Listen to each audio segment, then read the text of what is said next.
What's up, Gunpla Modelers? This is Strider Prime bringing you episode 4 of Gunplacast. Yes, it's back and better than ever. After a 2-month hiatus, I decided to now do a new audio podcast in light of all the stuff that I've been working with and noticing in the world of Gundam. And I have to say, I'm a little exhausted of me building 3 kits that I brought over to the New York Comic Con show in the Jacob Javits Center. I'd like to say thanks to all those guys who I met at the show. You guys did some amazing kits. Uh, somebody asked me over there at the show if Prime 92 was going to come to the show, and I told him no because Because why? you said you couldn't make it. True. Yeah. It's true. Yeah, I know. A few people asked me, and I said, well, listen, I don't know.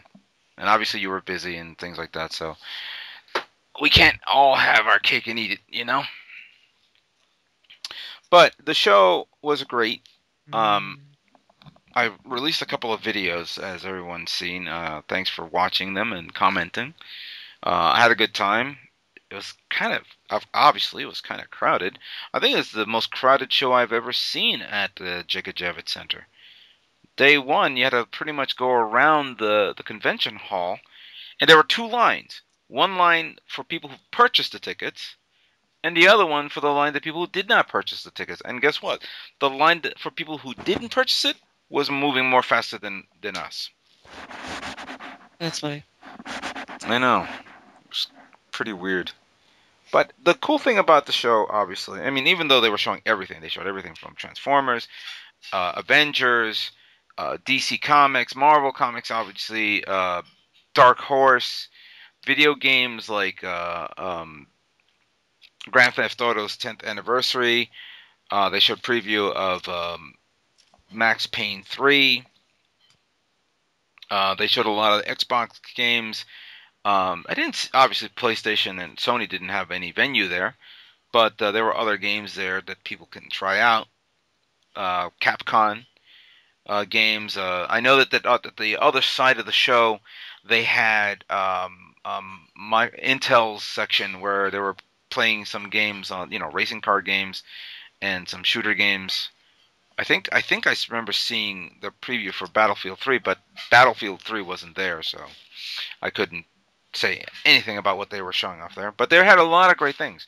But of course, the most important thing that I went there for the show was, of course, Bandai's booth and Blueprints Distribution's company, showing off all the Gundam kits that people made, especially the new kits, like the Age 1 and the both in 144 scale and 148 scale, which is an amazing kit. They also showed off the Freedom. What do you think of the Freedom kit? Pretty freaking awesome. I know, we can't wait to get that kit, huh? Really detailed. The one thing about it is they now added a little bit more better manipulators for the hands, even though it still retains that weird 3-finger joint on a single ball joint. It has it does have the hands to actually grip the pistol, the beam rifle. So now it has 3 hands? Because it would have the normal ones that come on the arm that are closed, and then it would have the manipulator and then the trigger finger. Mm-hmm. Right. And probably another hand. Is it for one hand or both? Do you know? That I couldn't see. Even though they were showing off the actual tree itself, the runner with all the parts, I didn't get a chance to notice it, and so that was my mistake. But it was actually kindly observed by one of the other Gunpla modelers out there. So you forgive me if I don't remember your name. I mean, it was loud. It was a lot of people there. I mean, that place was packed. And I'm talking about the Gundam section. It was packed. Obviously, you have the normal spectators and onlookers just looking about, but then you have those who are diehard builders out there that just look and take pictures. And I've seen everybody purchasing high grades, master grades, perfect grades. I mean, I know the high grades and the SD and the high master grades were moving at a steady pace, but I think I will during my time in that area, at least one perfect grade kit per hour was moving. So it was good to see that a lot of people were getting into the perfect grade kits. Didn't see that many. It's an expensive investment. True, but surprisingly, I think if I'm not mistaken, the perfect grade Zaku 2 was selling somewhere about under 100, less than $150. I don't know if that's considered cheap now. It's actually pretty good. That is good because I mean, I think the cheapest I see usually is average is like 130, and that's on stores before shipping. So that is decent. There was a kid that came It's from big bucks. there was a kid that came from Florida who also competed. He was the one that put up the four 00 kits from season 2, the 1/100 scale no grade kits. He came up and he picked up the titanium version of the Sinanju, which was retailing at I think $150. I know, even my stomach churned when I saw that. But you know, to each, I know there are people out there who want those custom, those custom design kits that are unique and exclusive. Well, all I can say is I hope he can cover the nub marks. That's all I can say. I did tell him that you got to be very careful with that when you cut the parts off. I mean, it's easier for the red than it would be for, say, the titanium unicorn, which is that weird aluminum color that I have no idea how to replicate. So it wouldn't be too hard. You could probably get away with metallic red, maybe. But isn't the titanium version of the unicorn kind of like a pearl color type setup? It's weird. I can't really describe it. It's kind of like a pearl, but it's in the light. It has like a metal look. It's weird. It really is. It's I don't know. I wonder if I'm gonna have the same problem when I build the Trans Am kits. I'll have to look into that. No. You shouldn't. They're not. The only problems I can foresee would probably be maybe the purple parts, because they are a little bit darker underneath, but it's not a big deal. All right. I'll obviously this is going to be my first time building these kits. I'm going to probably work on them in the next couple of weeks and have it ready for straight builds.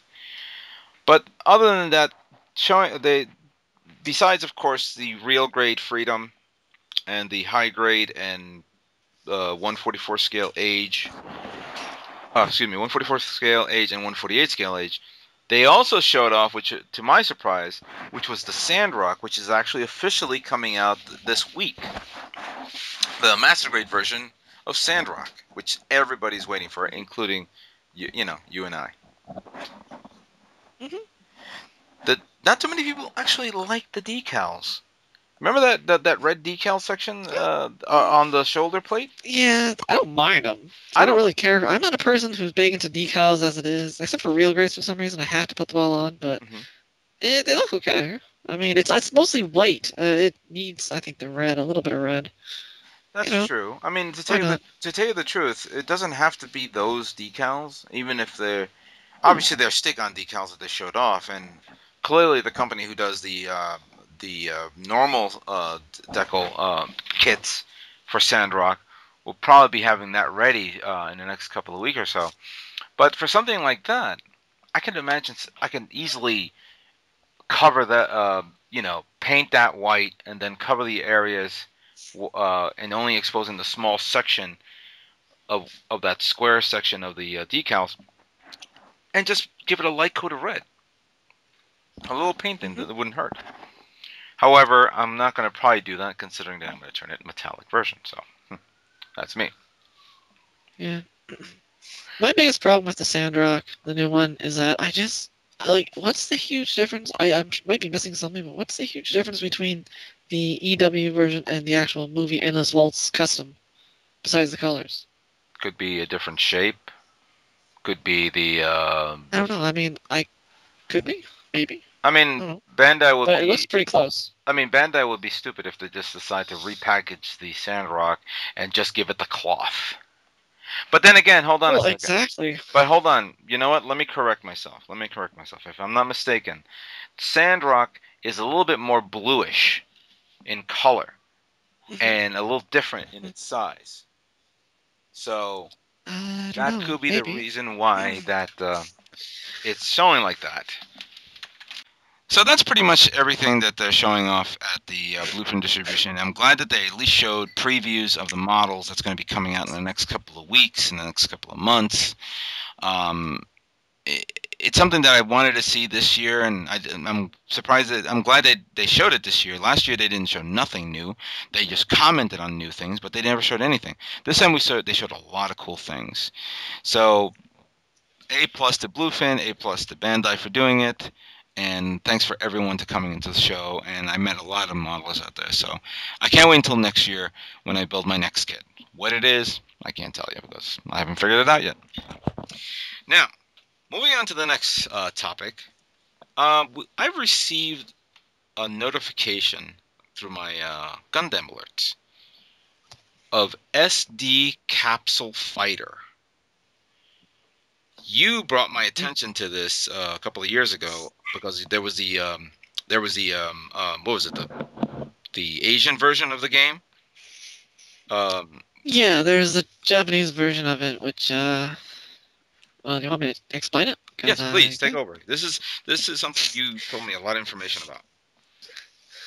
Yeah, well, basically, what happened was during the 30th anniversary of Gundam, there was an unofficial site that had a it was like a big shindig, different contests. I think I told you I won the Hmm? Master Grade Freedom from the art contest. Well, one of the contests was battles they had in the SD online capsule game, Hmm. and they told you how to get into it, even though it's all Japanese. And so Hmm. I followed step by step, and I was able to play it. Unfortunately, I can't play it anymore. It's either because my new computer can't do it, or whatever, I can't get to work.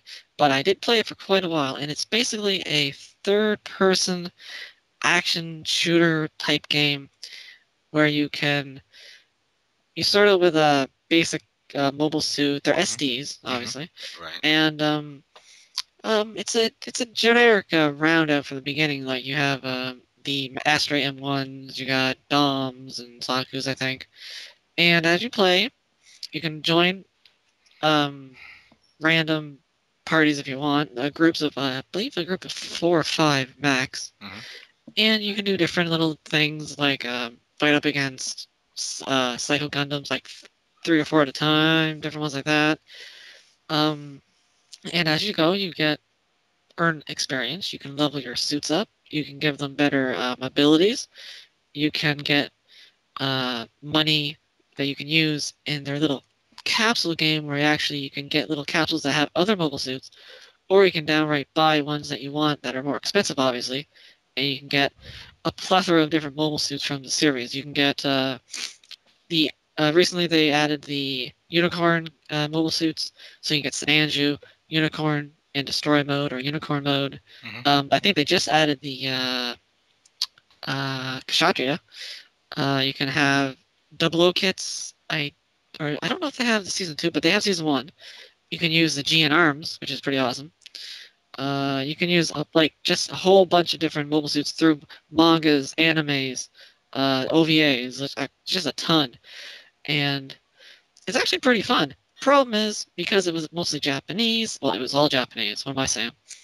I really didn't get the full experience because I didn't know what I was doing, and so now that it's coming over here, it's going to be translated into English, and so we can all play it online together without any restrictions. Great. I was Well, the actually problem is, when didn't they say it's coming out in November?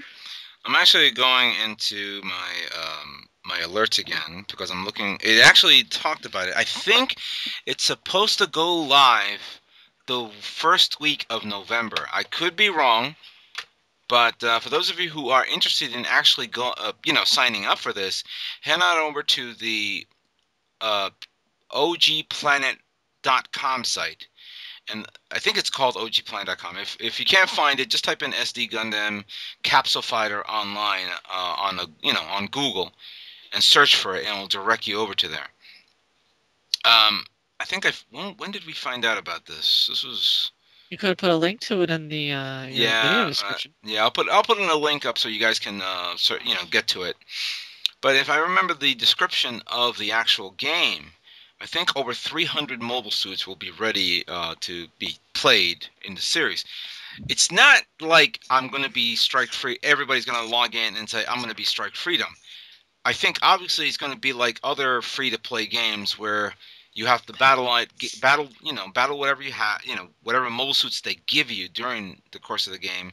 Mm-hmm. And then you well, if gain it's points. like the Japanese, it's going to be it's going to be like the grunt suits. Like I said, I had an Asteroid M1, which was the fodder of the orb in Seed and Destiny. Mm-hmm.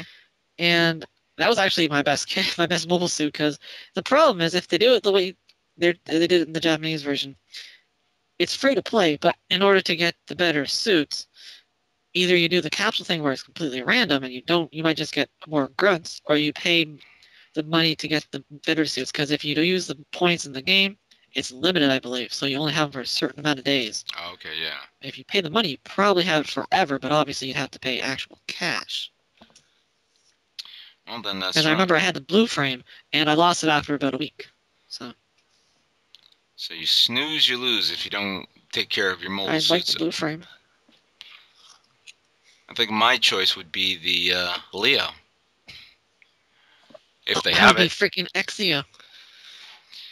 Well, The GN arms. I will be God. I would be Deep Striker. Deep Striker. I think it's in there.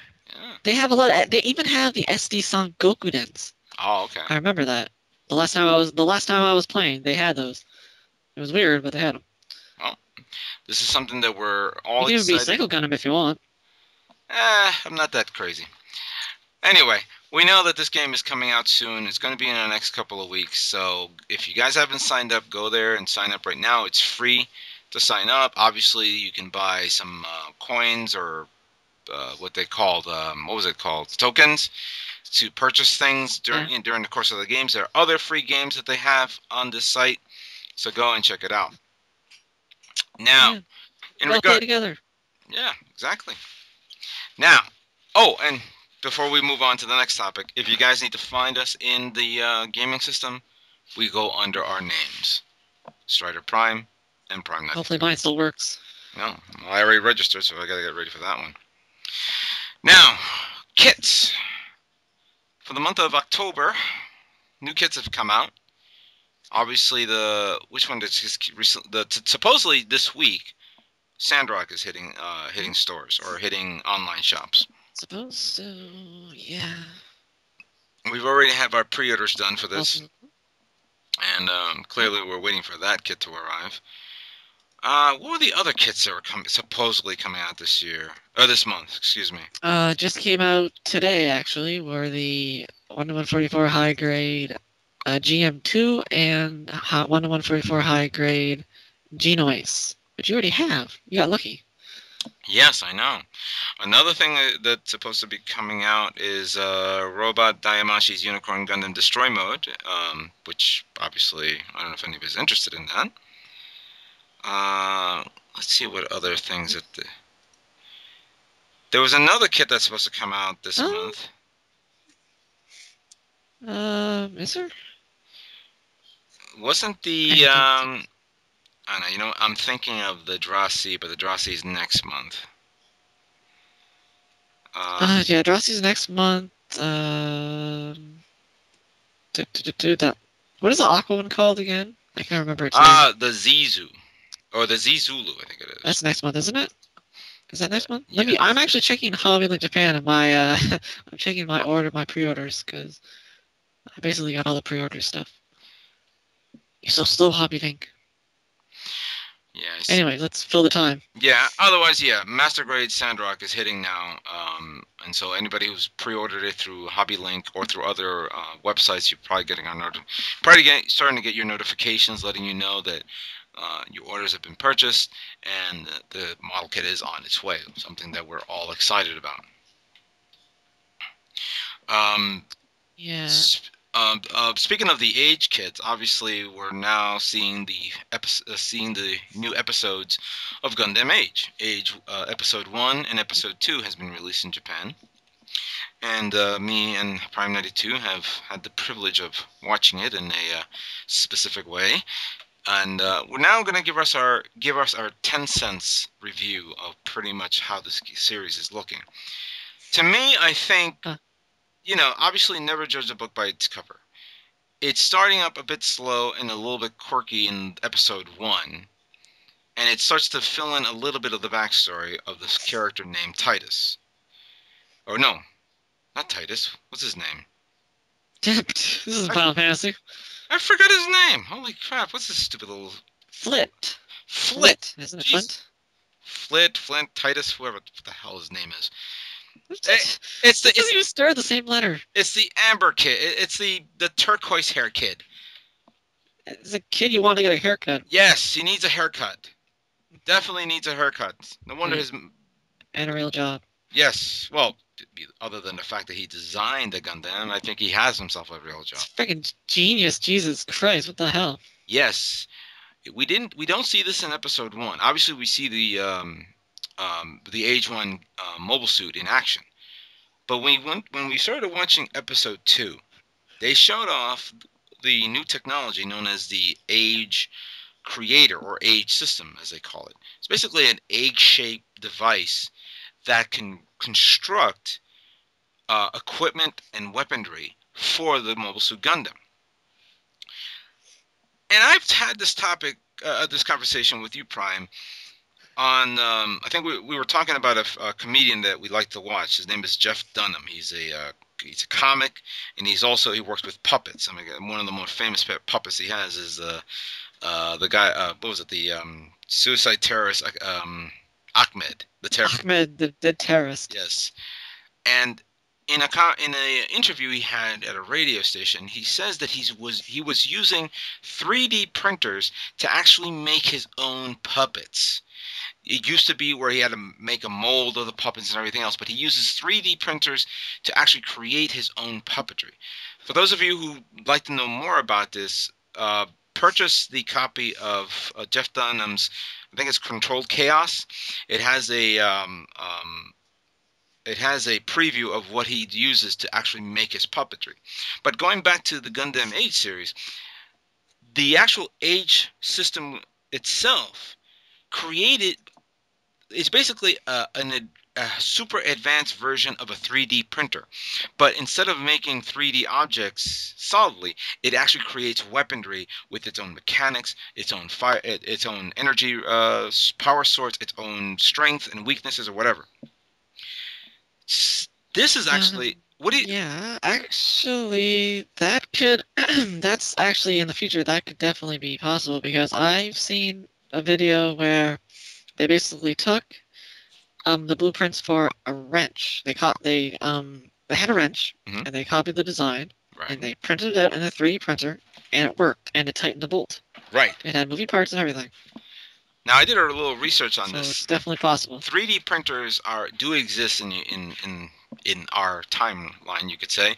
They're really expensive. I think the cheapest 3D printer is around $30,000, and they pretty much can make an object about maybe a foot in diameter. Any object that's within a foot in diameter radius, they can actually make it.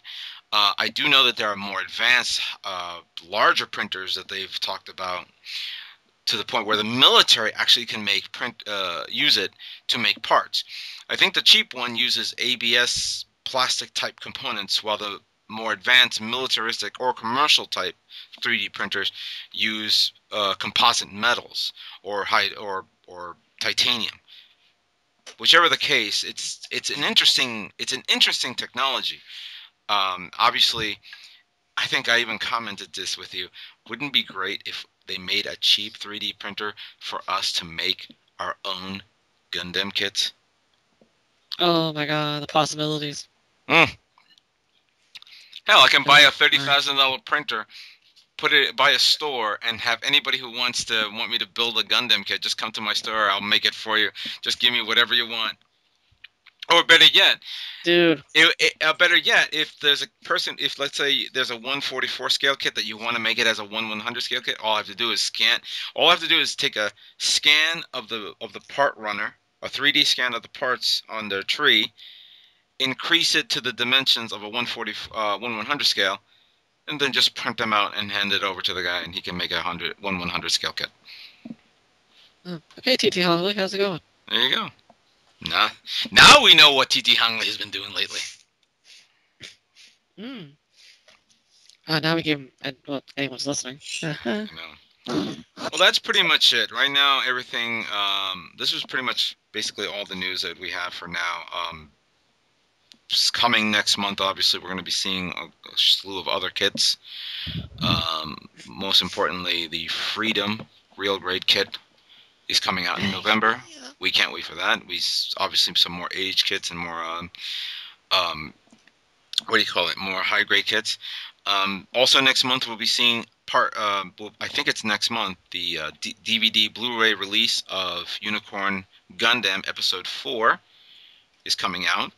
So we will probably get our hands on that and do freaking new mobile armor. Yeah, that is big. That is an unusual mobile armor. But I think it's going to be one of those episodes that we're going to be seeing a lot of mobile suits from past series that are going to be, making their way onto the actual Part 4 video.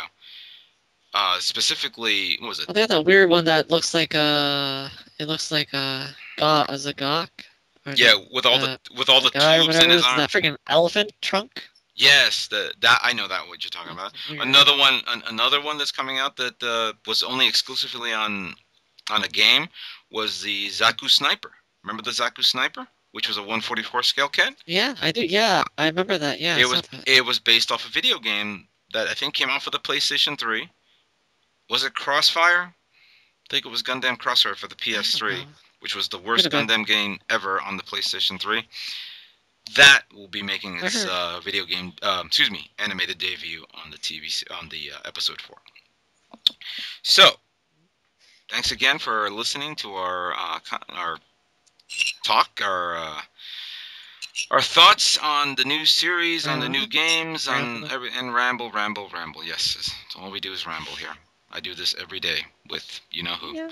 So, thanks again. Stay tuned for hopefully Episode 5 in maybe November, and we'll talk to you soon. So, everyone, thanks for listening, and stay tuned for more it doesn't seem to roll out my mouth. Gunplacast video. Talk to you guys later. Yeah, you got a cookie.